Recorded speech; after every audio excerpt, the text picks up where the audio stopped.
All right, so this video is going to talk about alkenes and alkynes and show you how they pretty much mimic how you name alkanes. So there's just going to be a couple different things that you're going to have to worry about. So alkenes are going to be, of course, double bond.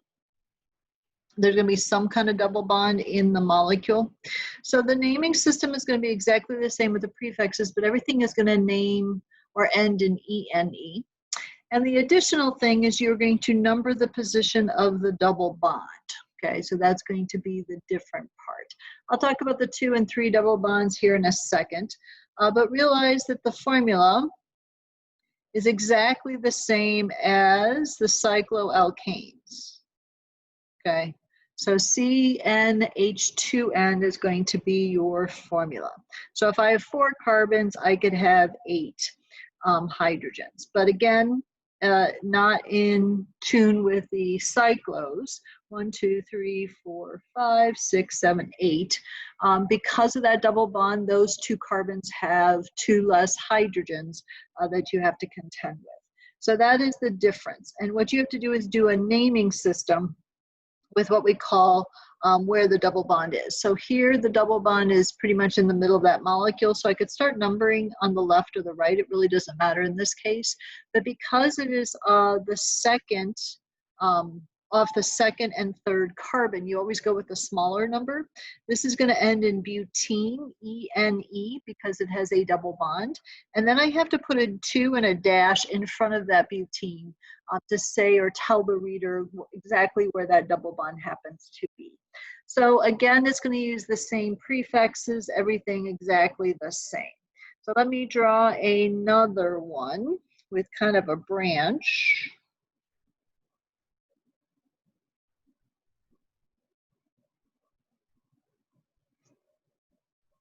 So draw that molecule in your notes. All right, so what you're going to see here is I got a bromo here and I got a double bond. Who's going to take priority? Well, bromo usually is going to be one of those first branches that you do put in the naming system, but the double bond is going to take precedent, okay? So it will label 1, 2, 3, 4 this direction because of that double bond. So double bond is always going to be the priority no matter what you have attached, okay? So this is going to be 5, so this is going to be pentene, okay? And you have to tell the reader where that double bond is. So it's going to be a 2-pentene, ENE.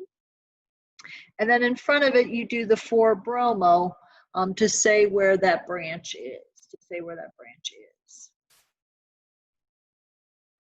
All right, so let me draw another one down here.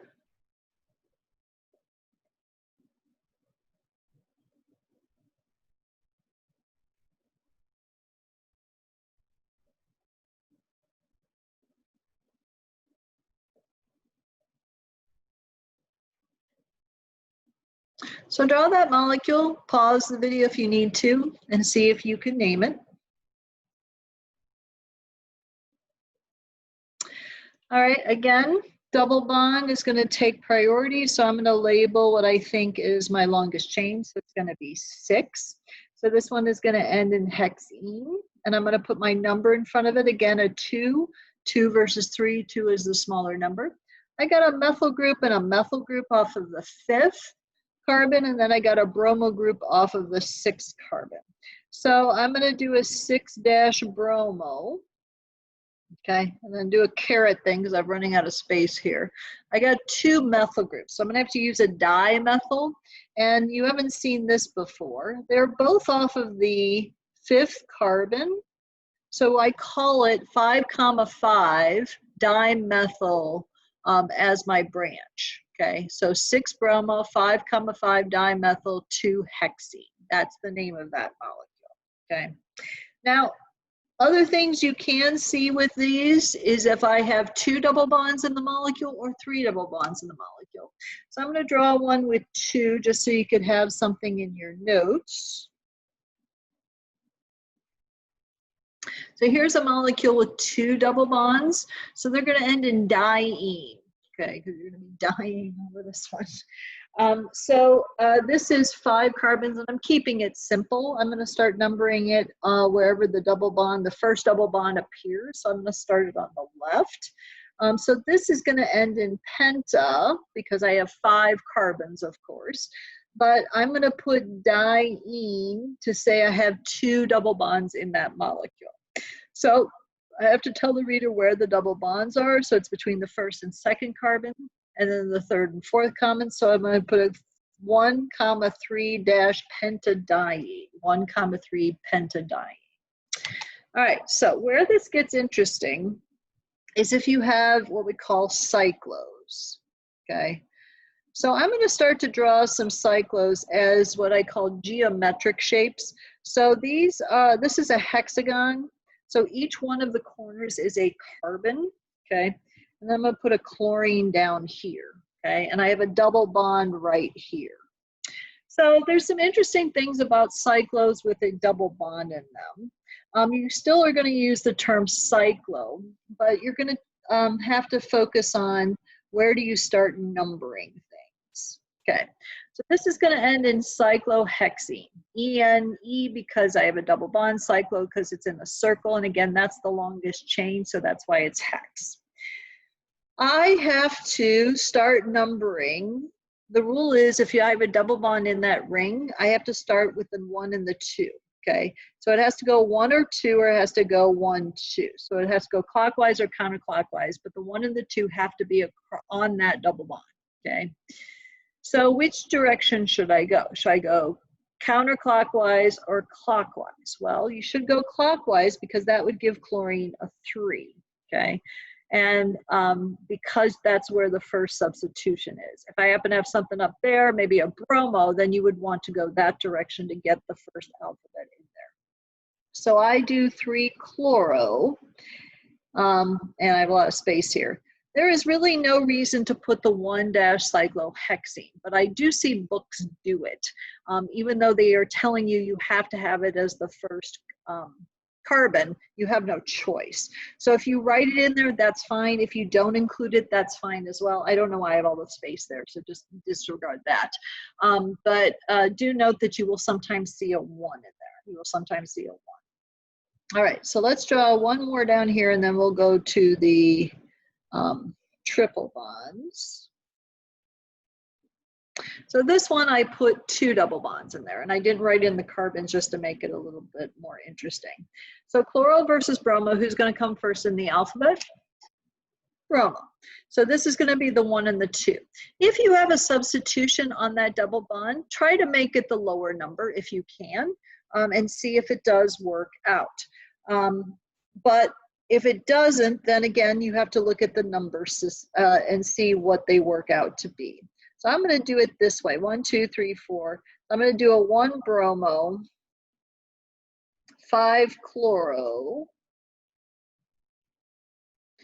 and then this is a 1 and that's a 4. So I'm going to do a 1, 4, cyclo, hexa,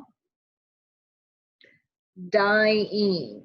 Okay, so here's where the di shows up again with that double bond.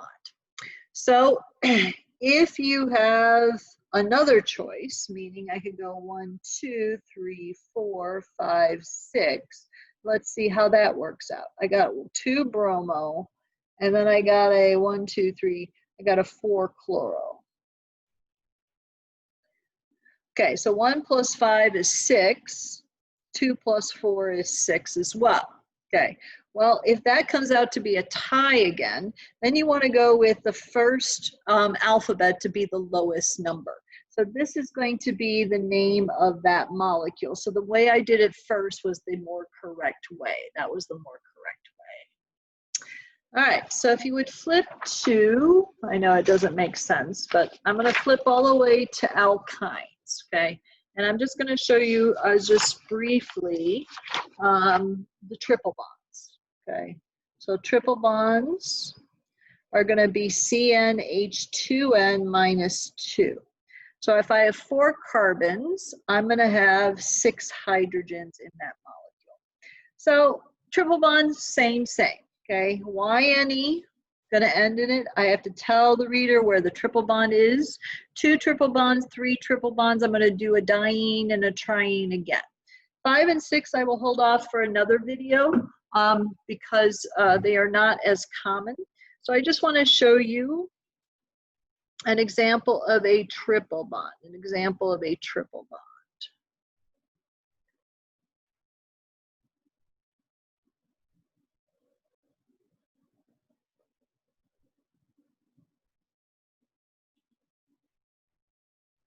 So draw this somewhere on your piece of paper and see if you can name it. So were you able to name it 2-chloro, 7-methyl-4-nonine? So I had 9 carbons in a row. Again, you have to consider that anything on the end of these molecules might be the longest chain. I start on the right-hand side because that's going to give my triple bond to be the smallest number. If I started over here, down here, I would have a much bigger number. 1, 2, 3, 4, 5. Wait, 1, 2, 3, 4, 5. Yeah, so you would want it to be over here to get the 4 rather than the 5. If you had a tie, then you would look at what side actually had the substitution or a branch first. This side had the chloro, so if it happened to be a tie, you would go on that side anyway. So the 2-chloro and the 7-methyl, again, are going to be your branches.